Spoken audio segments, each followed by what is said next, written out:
सोमय्या यांनी तुमच्या विरोधात केलेली जी याचिका होती ती मागे घेतलेली आहे, आपली काय प्रतिक्रिया? मी सुरुवातीपासून साई रिसॉर्ट प्रकरणात हे सांगत होतो की या प्रकरणाशी माझा काही संबंध नाही, साई रिसॉर्टशी माझा काही संबंध नाही. हे माझ्या मित्राचं आहे, मी त्याला जागा विकली होती. परंतु जाणून बुजून माझ्यावर खोटे आरोप केले गेले. या सगळ्या प्रकरणामध्ये मी गैरव्यवहाराचे पैसे लावले असा आरोप केला गेला. पोल्युशन पर्यावरणाचा ऱ्हास होतो असा आरोप केला. या रिसॉर्टचं पाणी, सांडपाणी समुद्रात जातं आणि म्हणून ईडीने एका प्रायव्हेट कंप्लेंटने आमची चौकशी केली आणि गेले 1.5 वर्ष या प्रकरणात माझी नाहक बदनामी केली गेली. या संदर्भात मी माझ्या बदनामीचा खटला हायकोर्टात दाखल तर केलेलाच आहे आणि मी सुरुवातीपासून सांगतोय की या प्रकरणात काही तथ्य नाही. किरीट सोमय्या खोटे आरोप करतायत त्यांच्या नेहमीच्या सवयीप्रमाणे आणि आरोप करून सोडून द्यायचे आणि मग अशी प्रकरणं अंगलट येत आहेत असं दिसलं की ती मागे घ्यायची. काल NGTमध्ये म्हणजे हरित लवादामध्ये जेव्हा हे प्रकरण सुनावणीला आलं त्यावेळेला या प्रकरणात काही तथ्य नाही, आम्ही हे प्रकरण डिसमिस करत आहोत अशा प्रकारचं ज्या वेळेला न्यायमूर्तींनी सांगितलं त्यावेळेला प्रकरण डिसमिस झालं तर आपली अब्रू जाईल आणि म्हणून त्यांनी हे पिटिशन मागे घेतलेलं आहे. हायकोर्टात काही पिटिशन्स आहेत, ती देखील अशाच प्रकारे एक तर मागे घ्यावे लागतील नाहीतर डिसमिस होतील. त्याचं कारण असं आहे की ज्या गुन्ह्याच्या आधारावर हे सगळं कुंभांड रचलं गेलं की समुद्रात पाणी जातं, सांडपाणी जातं, ते रिसॉर्ट अजून चालूच झालेलं नाही आहे. जे रिसॉर्ट चालू झालेलं नाही आहे त्याचं पाणी किंवा सांडपाणी समुद्रात जाणार कसं, असा रिपोर्ट पोल्युशन कंट्रोल बोर्डाने दिलाय, असा रिपोर्ट शासनाने दिलाय, असा रिपोर्ट जे दिल्लीहून प्रदूषण मंडळाचे लोक आले होते त्यांनी दिलेला आहे, ईडीचे अधिकारी जे गेले होते त्यांनी दिलेला आहे. आणि त्यामुळे हा गुन्हा माननीय सत्र न्यायालयाने हा गुन्हा रद्दबादल केलेला आहे, सेट असाइड केला आहे. त्याच्यामुळे एक एक गुन्हे ज्या वेळेला हा मेन गुन्हा ज्याच्या आधारावरती प्रेडिकेटेड ऑफेन्स समजून ईडीने त्याच्यामध्ये चौकशी सुरू केली, तो गुन्हा बंद झाल्यावर त्यांनी मग आणखीन 2 खोटे गुन्हे नोंदवले की अर्धी बिल्डिंग असताना पूर्ण बिल्डिंगचा टॅक्स घेतला म्हणून शासनाची फसवणूक केली. असे खोटे वेगवेगळे गुन्हे दाखल केले गेलेले आहेत. हे गुन्हे देखील आता हायकोर्टामध्ये आम्ही ते रद्दबादल करावे म्हणून अर्ज केलेला आहे आणि मला पूर्ण खात्री आहे की जे खोटे गुन्हे आहेत ते आम्ही सिद्ध करू हायकोर्टामध्ये की हे खोटे गुन्हे आहेत. परंतु एक एक ठिकाणी त्यांना ही आपली याचिका मागे घ्यावी लागते. एक तर मागे घेतील किंवा त्या याचिका फेटाळल्या याचिकामधून आम्हाला न्याय मिळेल आणि मला पूर्ण खात्री आहे किरीट सोमय्यांना एक दिवस नाक घासून माफी मागावी लागेल किंवा मी जो 100 कोटीचा दावा केला आहे ते 100 कोटी द्यावे लागतील. किरीट सोमय्या यांनी केलेले आरोप किंवा याचिका त्यांना मागे घ्यायला लागली, याचा अर्थ हे कुठे राजकीय हेतूने करण्यात आलेले आरोप 100% या राजकीय हेतूने केलेले आहेत. मी त्यावेळेला मंत्री होतो, माझी बदनामी करायची, माझी बदनामी झाली की सरकारची बदनामी होईल आणि हे सरकार बदनाम करायचं हा त्यामागचा उद्देश होता. किरीट सोमय्या मात्र म्हणतायत की हे प्रकरण हायकोर्टात गेल्यामुळं त्या ठिकाणी आता NGTमध्ये तो मुद्दा राहिलेला नाही आणि त्यामुळं हे प्रकरण मी आहे. मग हायकोर्टात जर मुद्दा होता तर NGTमध्ये याचिका दाखल करायचीच कशाला? जर हायकोर्टात केस आहे तर मग NGTमध्ये याचिका दाखलच करायला नको होती. याचा अर्थ असा आहे की चारी बाजूने याचिका दाखल करायच्या, बदनामी करायची, कुठे ना कुठेतरी ऑर्डर मिळवायचा प्रयत्न करायचा सरकारला बदनाम करायचं, मला बदनाम करायचं. आणि मी पहिल्या दिवसापासून हे सांगत होतो की या प्रकरणाशी काही संबंध नाही, हे खोटं प्रकरण आहे, बनावट प्रकरण आहे. आज कोकणामध्ये अशा प्रकारच्या बऱ्याच गोष्टी या नियमबाह्य असतील, काही नियमाच्या बाहेर गेलेल्या असतील, जरूर दुरुस्त करा, परंतु न्याय सगळ्यांना सारखा मिळाला पाहिजे. त्याचबरोबर या प्रकरणामध्ये सदानंद त्यांचा काही आपल्याला फोन वगैरे किंवा भाजपच्या काही वरिष्ठ नेत्यांचे काही संपर्क झाला का? नाही, माझा कोणाशी संपर्क झाला नाही आणि मला संपर्क करायचं कारणच नाही आहे. कारण माझी जेवढी बदनामी करायची होती तेवढी करून झाली. पण मला कोर्टावरती विश्वास आहे आणि माझी केस मी पूर्वीपासून सांगत होतो, मी किरीट सोमय्याला उत्तर द्यायला बांधील नाही. ज्या ज्या एजन्सीज मला प्रश्न विचारतील त्यांना मी उत्तरं देईन, त्यांना मी उत्तरं दिलेली आहेत. आणि न्याय मागायचा आहे तर मी कोर्टात मागीन आणि तो मी कोर्टात मागितलेला आहे. त्याप्रमाणे मला न्याय एका ठिकाणी मिळालेला आहे. अजून काही ज्या केसेस आहेत तिथे पण मला न्याय मिळेल असा मला पूर्ण विश्वास आहे. कारण ज्या आधारावरती या केसेस बनवल्या गेल्या, हे सगळे खोटे पुरावे किंवा खोट्या गोष्टी करून हे बनवलं गेलं, हे आम्हाला सत्यता दिसते. त्यात याच प्रकरणात सदानंद कदम सध्या ईडीच्या अटकेत आहेत. या संपूर्ण ज्या प्रकारे लीक मिळत आहे तर त्यांना देखील त्यांची कितपत जामिनावर सुटका होईल असं वाटतं? आम्ही तर आशावादी आहोत. कारण सदानंद कदम यांना देखील खोट्या गुन्ह्यात अडकवलेलं आहे. राजकीय अटक झालेली आहे त्यांना, आणि त्यांना अडकवून आमच्यावरती दबाव निर्माण करण्याचा प्रयत्न केला. खेडची जी मिटिंग झाली त्याच्यानंतर ताबडतोब त्यांना अटक झाली. 1.5 वर्ष या प्रकरणाची चौकशी चालू होती. त्यावेळेला याला कोणालाही आम्हाला ज्या पद्धतीने आम्हाला प्रश्न विचारले गेले त्या सगळ्याची समाधानकारक उत्तरं दिली. ईडीला कुठल्याही प्रकरणात असा मनी लॉन्ड्रिंग हा जो विषय आहे हा ईडीशी संबंधित आहे, त्याच्यात कुठेही काही तसा आमचा सहभाग आढळलेला नाही. परंतु अटक केलेली आहे सदानंद कदम यांना आणि आम्हाला अपेक्षा आहे की आम्ही कोर्टात न्याय मागतोय, आम्हाला मिळेल. एका ठिकाणी याचिका मागे घेतल्यानंतर अब्रू नुकसानीच्या दाव्यावर तुम्ही अजूनही ठाम आहात का, की तुमच्याकडून काही मध्यमार्ग किंवा काही कॉम्प्रोमाइज? बिलकुल याच्यामध्ये कुठली कॉम्प्रोमाइज नाही. अब्रू नुकसानीच्या दाव्यावर मी अतिशय ठाम आहे. ज्या वेळेला माझ्या बाकीचे गुन्हे देखील अशाच प्रकारे फेटाळले जातील त्यावेळेला अब्रू नुकसानीच्या दाव्यामध्ये किती तथ्य आहे हे जनतेला कळेल. लोकसभेच्या पुण्यातल्या जागावरून सध्या महाविकास आघाडीमध्ये स्पर्धा सुरू असल्याचं पाहायला मिळत आहे.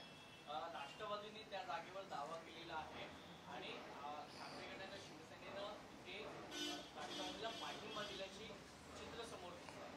नेमकं नाही, असं कोणी कोणाला पाठिंबा द्यायचा असेल तर ते पक्षाचे प्रमुख ठरवतात. अजूनही मला वाटत नाही की शिवसेनेने आपली कुठली भूमिका जाहीर केलेली आहे. आणि या जागा वाटपांचं जे सूत्र आहे किंवा या जागा वाटपांचा जो काही विषय आहे हा वरिष्ठ पातळीवरती चर्चा करून सोडवला जाईल. संजय राऊत यांनी ट्विट करून सांगितलेलं आहे, कसेल त्याची जमीन, जो जिंकेल त्यालाच ही जागा मिळाली पाहिजे असं म्हणत कुठेतरी अजितदादांना समाधान दिलेलं आहे. आणि महाविकास आघाडीनं कुठेही मतभेद न ठेवता ही जागा जर लढली तर आपला विजय नक्की आहे अशा प्रकारचे ट्विट देखील त्यांनी केले. नाही, एक गोष्ट त्याच्यातली सत्य आहे की महाविकास आघाडीने ही जागा जर लढली व्यवस्थित तर ही जागा 100% महाविकास आघाडी जिंकेल हा विश्वास तर आहेच. परंतु पक्षाचा निर्णय हे वरिष्ठ नेते घेत असतात. आता संजय राऊतांचं कोणाशी बोलणं झालं हे मला माहीत नाही, परंतु या बाबतीत वरिष्ठ निर्णय घेतील. लोकसभा आणि यांनी आज असं म्हटलं की शिवसेना युतीला राष्ट्रवादी काँग्रेसमध्ये विलीन व्हावं लागेल आणि पुढच्या निवडणुका या घड्याळ या चिन्हावर लढवाव्या. त्यांनी त्यांच्या स्वतःच्या भवितव्याचा विचार करावा. शिवसेनेचा विचार करू नये. शिवसेना समर्थ आहे स्वतःचा विचार करायला. त्यांनी आत्तापर्यंत किती घड्याळ बदलली, किती हात बदलले, ह्या सगळ्या गोष्टी जगजाहीर आहेत. लोकसभा विधानसभा निवडणुका एकत्र लढवण्याची शक्यता जी आहे ती व्यक्त केली आहे. नाही, शक्यता तर बऱ्याच ज्या आहेत, परंतु ज्या वेळेला वस्तुस्थिती समोर येईल त्यावेळेला पक्षाला आपला निर्णय घ्यावा लागेल. 15 वर्षावर सेलिंगला सावरकरांचं नाव देण्यात आलेलं आहे. कसं बघताय, कारण बाळासाहेबांनी सुद्धा जेव्हा बोरवाई सेलिंग होता तेव्हा सावरकरांचं नाव द्यावं. शिवसेना नक्की त्याचं स्वागत करेल. मोदी सरकारला 9 वर्ष पूर्ण झाली. त्यानिमित्ताने विशेष कॅम्पेन भाजपकडनं राबवण्यात येणार आहे. मुंबईतल्या म्हणजे एकूण महापालिका आणि सर्व महापालिका निवडणुकीची एकूण पूर्वतयारी आणि प्रचाराचा एकूण ते रणनीतीचा भाग असतो. बघा, प्रत्येक पक्षाला असं वाटतं की आपण जिंकायला पाहिजे. कुठल्याही पक्षाला असं वाटत नाही की आपण हरायला पाहिजे. त्यामुळे प्रत्येक पक्ष आपापली रणनीती आखत असतो. भाजपने त्या प्रकारे आखली असेल तर आमचं काही ऑब्जेक्शन असायचं कारण नाही. आम्ही आमच्या पद्धतीने आमचा पक्ष चालवू आणि निवडणुकांमध्ये कळेल. परत सर, एक जो दावा शिवसेना युबीडीकडून केला जातो आहे की शिवसेना मुख्यमंत्री शिंदे यांच्या नेतृत्वाखालील आहे, पक्ष त्यांना मिळाला, त्यांचे अनेक आमदार अनेक खासदार उद्धव ठाकरे किंवा तुमच्या पक्षाच्या संपर्कात आहेत, तिथे गळचेपी होते, घुसमट होते आहे, निधी मिळत नाहीये, भाजपकडून सापत्य वाटत आहे. खरंच असं आहे का? कारण या बाबतीत आत्ता काही बोलणं उचित होणार नाही. अजून थोडे दिवस जाऊ देत, आपल्याला बऱ्याचशा गोष्टींचा उलगडा होईल. नाही, पण काल विनायक राऊत यांनी म्हटलं की अनेक आमदार खासदार संपर्कात आहेत. मी- शंभूराज देसाई यांचं उदाहरण दिलं, त्यांनी तो दावा खोडलेला आहे. त्यांनी म्हणूनच मी काय म्हटलं आपल्याला, मी या बाबतीत काही आत्ता बोलणार नाही. बघा वस्तुस्थिती काय आहे, तिकडे गेल्याने किती सुखी झाले आहेत, किती दुःखी झाले आहेत, हे सगळं थोड्या दिवसात आपल्याला कळेल. गजानन कीर्तीकरांची जी एक अस्वस्थता त्यांनी जी बोलून दाखवली, एक तर अस्वस्थता म्हणजे जगजाहीर आहे. जे शिंदे गटात गेलेले आहे यांना आता स्वतःचा आवाज उरलेला नाही. भारतीय जनता पक्ष जे म्हणेल ते यांना निमूटपणे ऐकून घ्यावंच लागेल. जे आमदार ऐकणार नाहीत, आत्ता तर अशी परिस्थिती आहे की बॉल आत्ता भारतीय जनता पक्षाच्या कोर्टात गेलेला आहे. डिस्क्वालिफिकेशन पिटिशन त्यांच्या अध्यक्षांच्या हातात आहेत. ज्या दिवशी हे आवाजाचा स्वर वाढवतील त्या दिवशी तिकडे एक एक आमदार डिस्क्वालिफाय होतील. त्यामुळे गपचूप नाक मुठीत धरून भाजप जे म्हणेल ते ऐकण्याशिवाय यांच्यासमोर काही पर्याय राहिलेला नाही. परंतु याच मुद्द्याला अनुसरून कुठेतरी शिंदे गटाने आवाज वाढवायला सुरुवात केली असं एक चित्र आहे. लोकसभेसाठी 22 जागांचा सूर त्यांनी आवडलेला आहे. महापालिका आणि विधानसभेसाठी देखील शिवसेनेची तयारी त्यांनी केलेली आहे. माझं तेच म्हणणं आहे, लोकसभेसाठी 22 जागा मागितल्या आहेत. महापालिका थोडे दिवस थांबा. किती जण शिंदे गटातनं लढतायत, किती जण BJPतनं लढतायत, जे बाळासाहेबांचा विचाराचा वारसा घेऊन जे तिकडे गेलेले आहेत, थोड्या दिवसात निवडणुका ज्यावेळेला लागतील त्यावेळेला आपल्याला चित्र स्पष्ट होईल. तुम्ही म्हणाल की किती जण शिंदेकडून लढत आहेत, किती जण बीजेपीकडून, किती जण ठाकरेंकडून लढतील, अशी काही परिस्थिती आहे? आम्ही तर सगळ्याच्या सगळ्या जागा मागितल्या ज्या शिवसेनेच्या होत्या. नाही, जे शिंदेबरोबर गेले आहेत त्यापैकी कोणी ठाकरेंकडून पुन्हा लढेल का? हे आता सांगणं कठीण आहे. याला काळ जावा लागेल. आता ही धुसफूस आपण बघताय, परंतु धुसफुसीचा स्वर वाढवता येणार नाही. जो वाढवेल त्याला गपचूप बसवलं जाईल. परब साहेब, शिवसेनेत त्यांची घुसमट होत होती म्हणून ते बाहेर गेले आहेत असं त्यांनी सांगितलेलं आहे. बाळासाहेबांचा विचाराचा वारसा घेऊन गेले आहेत. म्हणूनच आम्ही म्हणतो की किती जण भारतीय जनता पक्षाच्या चिन्हावरती लढणार आहेत, किती जण शिंदेच्या चिन्हावरती लढणार आहेत, हे थोड्या दिवसात कळेल. आणि आमदारांनी तर जास्त आवाज करूच नाही, कारण डिस्क्वालिफिकेशन पिटिशन भाजपच्या ताब्यात आहे. महापालिका बुलेट ट्रेन प्रकल्पाचा विरोध केला होता. त्या बुलेट ट्रेनचं काम आता सुरू झालेलं आहे. सरकार त्यांचं आहे, त्याच्यामुळे ज्या गोष्टी आला आम्ही विरोध केला होता त्या ते करणार हे तर आपल्याला. एक मराठी लास्ट प्रश्न. काल संसदेमध्ये एक कार्यक्रम झाला सावरकरांचा. त्यावेळी दोन्ही महापुरुषांची पुतळे जे आहेत, फुले आणि यांनी 2 पुतळे हटवले गेले सरकारकडून आणि तो कार्यक्रम सावरकरांचा पुतळा लावण्यात आला. काय वाटतं? बघा, सावरकरांचा पुतळा लावण्याबद्दल तर आमचा कुठलाही आक्षेप नाहीच. सावरकरांना तर शिवसेनेने पहिल्या दिवसापासून समर्थन दिलेलं आहे. परंतु 2 महापुरुषांचे पुतळे तिकडनं काढणं, सावित्रीबाईंचा पुतळा तिकडनं काढणं हे फार असभ्य वर्तन आहे. म्हणजे एका महापुरुषासाठी 2 महापुरुषांचे पुतळे काढणं हे काही योग्य नाही.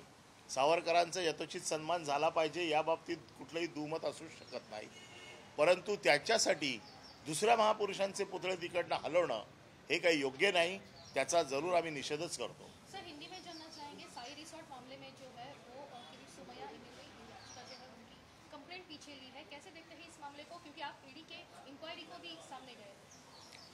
मैं पहले दिन से यही कह रहा था कि साई रिसोर्ट मामले में मेरा कोई संबंध नहीं है. साई रिसोर्ट मामला जो है वो सिर्फ मेरे बदनामी के लिए, उस वक्त के गवर्नमेंट के बदनामी के लिए किए गए ये आरोप थे. और आहिस्ते आहिस्ते ये प्रूव होते जा रहा है कि ये सब झूठे आरोप किए गए थे. जो आरोप उन्होंने किया था कि साई रिसोर्ट से पानी समुंदर में जा रहा है और वो एक शेड्यूल्ड ऑफेंस है ईडी के लिए, इसलिए ईडी ने भी हमारी इंक्वायरी की, मनी लॉन्ड्रिंग की इंक्वायरी की, लेकिन कल जब एनजीटी के सामने ये मामला आया तो एनजीटी के सामने ये दलील की गई कि इस मामले में कोई सब्सटेंस नहीं है, कोई यहाँ पर मुद्दे ऐसे नहीं है कि जिसको सुनाया जाए, और इसलिए ईडी जो एनजीटी के कोर्ट ने ये कहा कि हम इस मैटर को डिसमिस कर रहे हैं। अब मैटर अगर डिसमिस हो जाता था तो उनकी पूरी इज्जत उतर जाती थी, इसलिए इन्होंने अपना पिटीशन पीछे लिया हुआ है। सर, बांद्रा वर्सोवा सीलिंग को इस सरकार ने कहा है कि सावित्री रना दामोदर सावरकर का नाम देंगे, आप इस निर्णय को कैसे देखते हैं? इस निर्णय का हम स्वागत करते हैं क्योंकि सावरकर जी को हम मानते हैं। बाला साहब ने भी ये मांग रखी थी बहुत जगह पे कि सावरकर जी का नाम होना चाहिए, तो हमारा इस निर्णय का स्वागत है। सर, स्वातंत्र में सावरकर के नाम से एक मूवी आ रही है, हिंदी खुदा उसमें एक्ट कर रहे हैं। उसमें ये कहा गया है साफ तौर पर कि अगर गांधी जी ने अपना अहिंसावादी जो था वो अगर पीछे छोड़ा होता तो 35 साल पहले स्वतंत्र मिल जाता भारत। कैसे देखते हैं? वो अभी मूवी आने के बाद में देख के बताएंगे। सर, लोकसभा चुनाव की सीट को अगर हम देखते हैं तो अजित पवार को समर्थन शिवसेना तो बाला साहेब ठाकरे ने दिया है, ऐसा पता चल रहा है। नहीं, मुझे इसके बारे में जानकारी नहीं है और कौन सी जगह पे किसको समर्थन देना है इसका निर्णय हाईकमांड लेती है, हमारे पार्टी के वरिष्ठ नेता लेते हैं।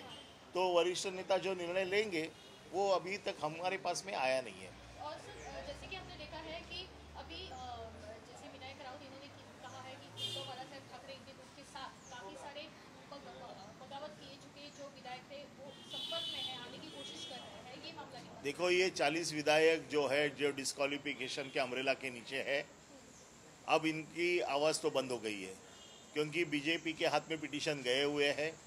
जिस दिन ये अपनी आवाज़ बड़ी करेंगे उस दिन वो डिस्क्वालीफाई होंगे, और इसलिए वहाँ पर भी उनको घुटन अब शुरू हो गई है।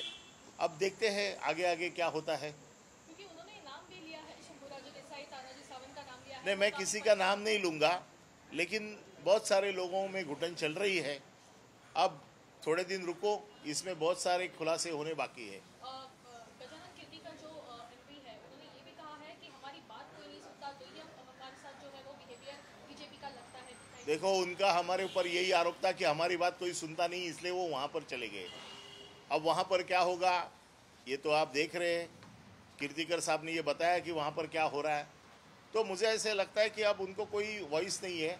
अब चुपचाप जो होगा वो देखना पड़ेगा, वो जैसे बोलेंगे वैसा सुनना पड़ेगा।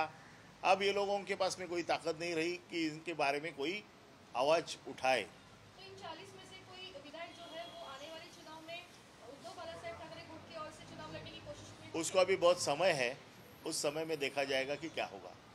सर, जैसे कि हमने देखा है कि सावरकर का मुद्दा जो है वो हमेशा से ही शिवसेना के लिए काफ़ी महत्वपूर्ण है। उनको पुरस्कार देने की मांग भी शिवसेना ने की थी, लेकिन अब जिस तरह से महाराष्ट्र सावरकर की जयंती के लिए दो जो महिलाएं हैं जैसे सावित्रीबाई फुले, अहिल्याबाई होलकर, उनके पुतले वहाँ से निकाले गए और सीएम ने कुछ नहीं कहा, जबकि वो सामने। देखो, हमने सावरकर जी को भारत रत्न देने की मांग की थी, वो तो कोई देता नहीं है। गवर्नमेंट बीजेपी की है, सावरकर जी का पुरस्कार कर रहे हैं, लेकिन भारत रत्न देने की मांग को ठुकरा रहे हैं। कल जो सावरकर जी का जो यथोचित सम्मान महाराष्ट्र सदन में हुआ, उसका हम स्वागत करते हैं, लेकिन किसी एक स्वतंत्र वीर का सम्मान करने के समय बाकी के राष्ट्र पुरुषों का अपमान नहीं होना चाहिए, इसका ध्यान सरकार ने देना चाहिए। कल जो हुआ वो दोनों राष्ट्रपुरुषों के जो पुतले वहाँ से हटाए गए वो उनका अपमान है और वो होना नहीं चाहिए, ऐसा हमारा कहना है। Thank you. देश विदेशातील प्रत्येक घडामोडींचे लाईव्ह अपडेट मिळवण्यासाठी आता साम टीव्हीच्या सर्व सोशल मीडिया प्लॅटफॉर्मला लाईक, फॉलो आणि सबस्क्राईब करा। तसंच सर्व नोटिफिकेशनसाठी बेल आयकॉन प्रेस करायला विसरू नका।